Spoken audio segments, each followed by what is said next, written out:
Here's part 3 of our conversation with Go-Go's Kathy Valentine. I'm John Beaudin from Rock History Music.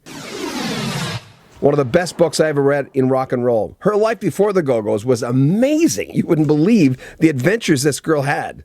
All I Ever Wanted, a rock and roll memoir, is the name of their new book. There'll be links in the description of this video. Here's Kathy Valentine.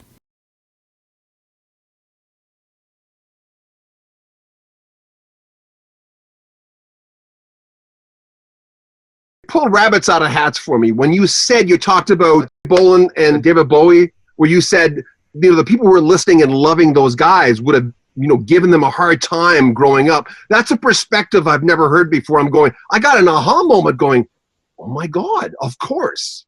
Yeah.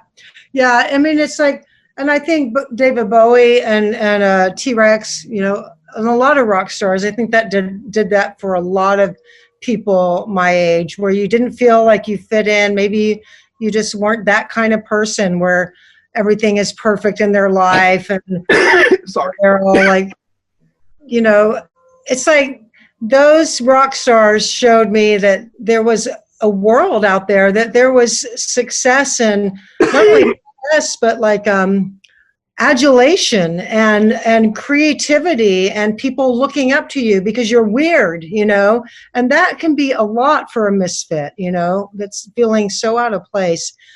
And I think it's one of the best things about rock and roll is it shows people that, there's a place for you, no matter, even if you're not like some like homogen. And I don't mean to put down people that have that have normal things going on. There's nothing wrong with that. That's great. They're probably, chugging through hard years a little easier. I don't know what I'm trying to say, but yeah, you get it.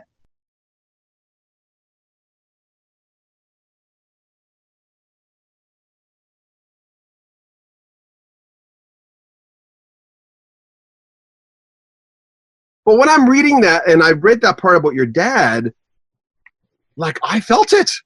Yeah. And it was wild to write it because, I hadn't thought of that until I wrote it. I hadn't thought of that night.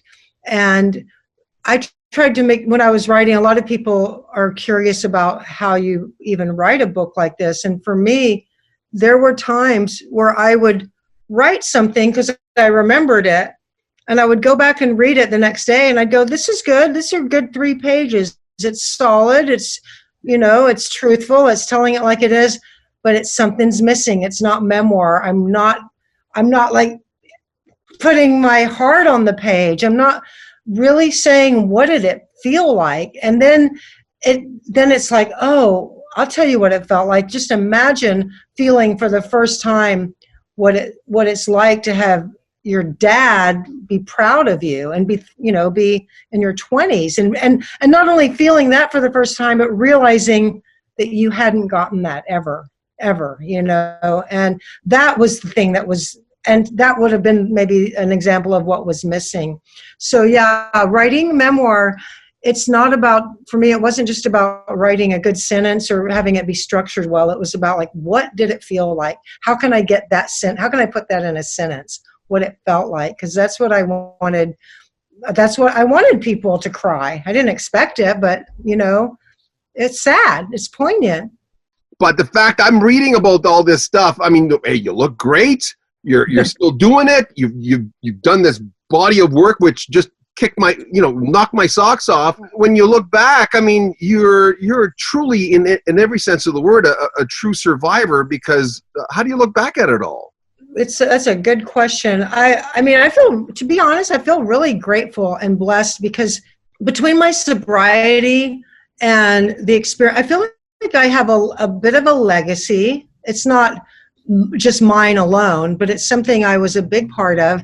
I feel like I still have an opportunity to be, I don't know, to change and grow and do exciting new things and be brave. And getting older it's a mindfuck, really is. And, there's not much we can do about our bodies and our faces and whatnot, but we don't have to feel old inside. And the way I don't feel old is by doing things that are scary and new and challenging and I want to stay interesting. I don't want to, we're kind of taught that we're supposed to get old and be that person that can't figure out how to use the newest phone, or how to not know what a browser is or something. And that's kind of what is expected of us as we age. And there's no reason there's no reason for us to think that is what it is about. And that's kind of one of the messages I want to, number one, I'm being myself for the first time. A lot of people,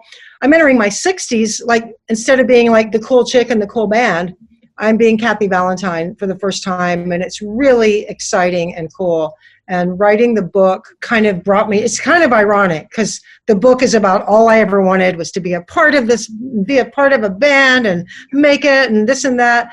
And I end up doing it, and I realize what I really want now, all I really want now is to be me and to not just be the chick that played bass in the band in the 80s. There's so much more than that. And the book is my first little way of saying, there's more here. And if you want to check it out, I hope to not disappoint.